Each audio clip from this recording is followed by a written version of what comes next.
আসসালামু আলাইকুম রহমতুল্লাহি ওবরাকাতু। আমি এখন ভিডিও বানাচ্ছি এই জন্য যে আমার বাবা মা আমার জন্য দেশ থেকে কিছু পাঠিয়েছে, সেগুলো দেখানোর জন্য। তো দেখে প্রথমে দেখাচ্ছি আমার জন্য এই জুতাগুলো পাঠিয়েছে। তো যাই হোক, আমার থেকে খুবই ভালো লাগতেছে জুতাগুলো।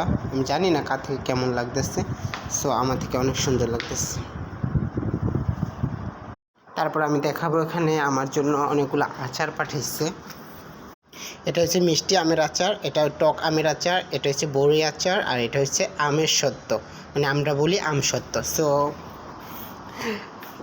যাই পাঠাইছে ধন্যবাদ। আর এটা হচ্ছে আমার রুম। সো এটা আমার আগে থেকেই। আর এই প্যান্টটা পাঠাইছে, ভালোই লাগছে, সবগুলোই ভালো লাগছে। সো প্যান্টটা বড় হয়ে গেছে, প্লাস জুতাগুলো ছোটো হয়ে গেছে। জুতাগুলো এখানে বোঝা যাচ্ছে না, হ্যাঁ, জুতাগুলো একটু এক সাইজ ছোটো হয়ে গেছে। সো